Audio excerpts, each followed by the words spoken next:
नमस्कार, आप देख रहे हैं कुरुक्षेत्र मीडिया। मैं हूं राजेंद्र स्नेही। भारतीय जनता पार्टी ने लगातार तीसरी बार सुभाष सुधा को थानेसर विधानसभा क्षेत्र से मैदान में उतार दिया है। सुधा 2 बार लगातार यहां से चुनाव लड़ चुके हैं। अब हैट्रिक के दावे के साथ जनसंपर्क अभियान शुरू कर दिया है। आज से सुभाष सुधा ने फील्ड में पूरी तरह से चुनाव प्रचार अभियान में ताकत झोंक दी है। बीजेपी संगठन कार्यकर्ताओं के साथ सुभाष सुधा का बड़ा तालमेल है, वहीं ऊपर भी मजबूत पकड़ है। सुधा कुरुक्षेत्र में लंबे समय से राजनीति में मजबूत चेहरा हैं। बीजेपी ने यही सोचकर तीसरी बार इन्हें मैदान में उतारा है। सुधा हमारे साथ मौजूद हैं, जानते हैं कि इनका आगे का क्या विजन है, क्या रणनीति है, किस तरह से ये भारतीय जनता पार्टी के लिए काम करेंगे। सर नमस्कार। मैं सरपंच तो क्षेत्र मीडिया का बहुत बहुत राजेंद्र स्नेही जी आपका धन्यवाद करता हूं कि आप हमेशा लोगों की जनता की समस्याओं को हमेशा उठाते रहते हैं। मैं आपका धन्यवाद करता हूं। नरेंद्र मोदी जी का जो हमारे मार्गदर्शन है, आदरणीय श्री JP नड्डा जी जो हमारे राष्ट्रीय अध्यक्ष है, इसी प्रकार से मैं आदरणीय अमित शाह जी जो हमारे होम मिनिस्टर हैं, हम इसी तरह से हमारे केंद्रीय मिनिस्टर श्री मनोहर लाल जी और आदरणीय श्री मुख्यमंत्री श्री नायब सिंह सैनी जी का, आदरणीय हमारे प्रदेश के अध्यक्ष श्री मोहनलाल वडोली जी का, पूरे संगठन का धन्यवाद करता हूँ जिन्होंने मुझे मेरे पे विश्वास रखकर तीसरी बार भारतीय जनता पार्टी ने यहाँ से अपना एक कार्यकर्ता को यहाँ पे कैंडिडेट बनाया। मैं तहे दिल से धन्यवाद करता हूँ। और मैं ये भी आपसे कहना चाहता हूँ कि देखिए, भारतीय जनता पार्टी का संगठन बहुत मजबूत है। हम बड़ी मजबूती से यहाँ इलेक्शन लड़ते हैं। हम लगातार अभी इलेक्शन 1 महीना इलेक्शन में नहीं आए, हम तो 5 साल जब इलेक्शन शुरू होता है तब से लेकर जनता की सेवा करते हैं, जनता के साथ खड़े रहते हैं। उनके बारे में हमारा विजन जो है डेवलपमेंट है। मैंने लगभग स्नेही जी यहाँ पर 5000 करोड़ रुपए का कार्य किया है। और मैंने आपको कहना भी चाहूंगा, हम तो एक ही बात कहेंगे, आज से 10 वर्ष किस प्रकार का कुरुक्षेत्र था, आज कुरुक्षेत्र देखिए और काम हुए हैं। तो अपने छोटे भाई को जरूर अवश्य वोट दें। मैं काम के नाम की वोट मांगूंगा, घर घर से मांगूंगा। लोगों को विश्वास है कि वह क्या काम हुआ और काम के नाम पे वोट दें। पार्षद से चेयरमैन, चेयरमैन से विधायक, विधायक से स्थानीय शहरी निकाय मंत्री का सफर है। अब हैट्रिक की तैयारी है। देखिए, ये प्रभु की इच्छा है, प्रभु की बहुत बड़ा हमेशा आशीर्वाद रहा है। मैं तो एक ही बात कहता हूँ, हमारे बड़े बुजुर्ग भी कहा करते थे कि बेटा जिंदगी के अंदर रोटी रख खाना, पर नमक पे रख के खाना, पर इज्जत की खाना। वो ऐसे संस्कार हमें देखे गए थे। उन्हीं संस्कारों को देख के बड़ी ईमानदारी से हमने कुरुक्षेत्र का काम किया है। लोगों के दिलों को जीता हमने, लोगों की भावनाओं को जीता है, लोगों की विजन को जीता हमने। लोगों ने हमें पूरा गाइड किया किस प्रकार का कुरुक्षेत्र होना चाहिए, और वही हमने कुरुक्षेत्र बनाने की बड़ी इच्छा करी। मैं सबसे बड़ी बात एक और भी कहूंगा, ये जो स्थली है, श्री कृष्ण भगवान ने अर्जुन को गीता का उपदेश दिया था। उन्होंने कहा था कर्म कर, फल की इच्छा मत करना। लेकिन हमने कर्म किया है, कर्म के साथ साथ प्रभु ने हमें फल भी दिया। हमें विधायक बनाया, पधारे जिस प्रकार से मंत्री बनाया। ये उस स्थली पे जहाँ मेरे हिसाब से तो मुझे ये लगता है मन में बड़ी बार को बहुत बड़ी ये खुशी होती है कि भगवान श्री कृष्ण जी ने हमें आशीर्वाद दिया हो कि इस स्थली का निर्माण मेरे हाथों से या भारतीय जनता पार्टी के द्वारा यहाँ होगा, और वो उस स्थली की हम सेवा करने का मौका मिला है। आपके सामने लगता है, देखिए एलिवेटेड ट्रैक 332 करोड़ रुपए का यहाँ लगा। ब्रह्म सरोवर का हमने सबसे पहले चलता पानी किया, रनी वाटर किया, ज्योति सर का किया, 250 करोड़ का महाभारत का 3 माह बनाने की व्यवस्था करी, 2 लेजर शो लगाने की, गीता जयंती का उससे जो 5000 लोग मतलब 35 लाख लोग गीता देते। इस प्रकार का रोड का इंफ्रास्ट्रक्चर देखिए।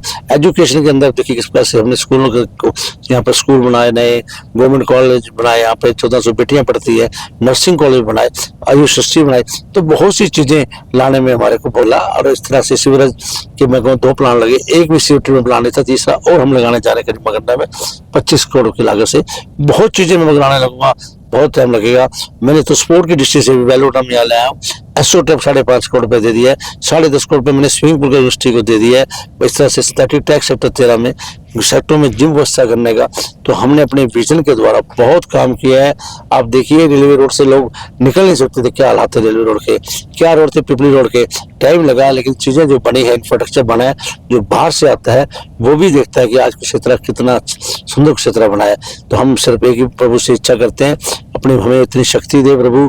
जनता का हमें बहुत बड़ा आशीर्वाद है, उनके आशीर्वाद और प्रभु की कृपा से दोबारा तीसरी बार भारतीय जनता पार्टी ने मुझ पर विश्वास रखकर जो मुझे टिकट दी, मैं तहे दिल से भारतीय जनता पार्टी के अपने परिवार की तरफ से, उस क्षेत्र की जनता की तरफ से बहुत बहुत धन्यवाद करता हूँ। सीएम नायब सैनी भी साथ की ही सटी हुई विधानसभा से लड़ रहे हैं, देखिए, दोनों में गहरी दोस्ती। देखिए, यहाँ से पार्लियामेंट का इलेक्शन लड़ा, आदरणीय मेरे भाई नायब सिंह सैनी ने, मैंने उनको बहुत नजदीकी से जानता हूँ। एक किसान का बेटा, बड़ी अच्छी नेचर वाइज, उसका कोई बच्चा भी हाथ पकड़ ले उसकी बात को सुनते हैं। रात को उनको देखिए, रात को 2-2 बजे तक भी उठ के बात करते हैं। ये बहुत बड़ी बात है, जनता के बीच में रहना, जनता को के साथ संपर्क करना और 24 घंटों में से 18 घंटे उनके साथ खड़े रहना छोटी बात नहीं। उनके सामने कोई कागज लेके खड़ा है ना, गाड़ी रोककर उसका पेपर पकड़ते हैं, इस प्रकार की। और मैं तो कहता हूँ कुछ शक्ति उनको भी प्रभु ने दी है, तो ऐसी शक्ति के तहत वो काम कर रहे हैं जो 3-4 घंटे सो रहे हैं। अब लाडवा से आए हैं, लाडवा में भी आपको प्रभाव, तो मुझे बहुत अच्छा लगा कि मेरे दोस्त भी हैं, मेरे भाई भी है, मेरा सब कुछ है, मेरे तो मुख्यमंत्री भी है, बहुत प्यारा है। और लाडवा से आए, बहुत बढ़िया, लाडवा से का आना और स्वागत है लाडवा के अंदर, और बहुत बड़े मार्जिन से लाडवा में इतनी खुशी की लहर है। मैं नायब जी यहाँ से जीतेंगे और तीसरी बार मैं को प्रदेश के मुख्यमंत्री श्री नायब सिंह सैनी जी बनेंगे। ये तो हमारे अमित शाह जी ने क्लियर कह दिया, आदरणीय होम मिनिस्टर जी ने, कि तीसरी बार भी नायब सिंह सैनी बनेंगे, और जो कह दिया वो करके दिखाया। आज मैं कहूँगा तीसरी बार हरियाणा प्रदेश के अंदर भारतीय जनता सरकार बनाएगी और आदरणीय नायब सिंह सैनी मुख्यमंत्री बनेंगे। कई तरह के भ्रामक प्रचार करे गए कि करनाल चले जाएंगे, ये है वो है, तो अब हैट्रिक के लिए क्या देखिए, ये मैं आपको कहूँगा राजेंद्र जी, ये सब कुछ ये इन्होंने एक ढोंग रचा था।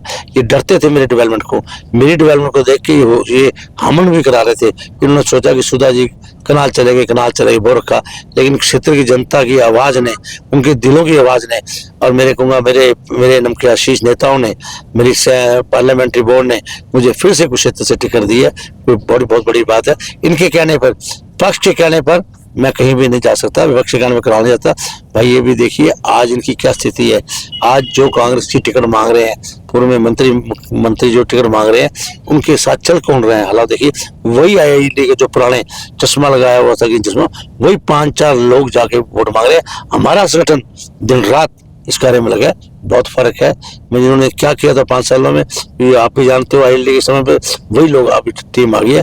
कांग्रेस की टीम तो बिल्कुल घरों में सोई बैठी है, ये तो सिर्फ वही टीम काम कर रही है जो टीम आईएलडी के टाइम पे थी। लास्ट टाइम निकटतम मुकाबला रहा था अशोक रोड़ा का और आपका, तो इस बार भी लगता है कांटे की टक्कर होगी। देखिए, मैं एक बात कहना चाहता हूँ, अभी मैंने आपसे कहा भी है कि मैं कांग्रेस को नहीं मानता। मेरे साथ इलेक्शन लड़ रही है, मेरे साथ तो जो पुराने लोग, जो 5 लोग मैं बता रहा हूँ कौन सी टीम के लोग हैं, वो इलेक्शन लड़ रहे हैं। तो परमात्मा चाहेगा आपके बाद इलेक्शन बड़े अच्छे मार्जिन से जीतेंगे, हम लोगों के आगे जाएंगे, लोगों के सामने का काम बनाएंगे, हम काम की वोट मांगेंगे तो लोगों की आवाज, दिल की आवाज दिख रही है। देखिए, मैं कह रहा हूँ, अब चारों तरफ नजर में आई किस प्रकार की डेवलपमेंट हुई है।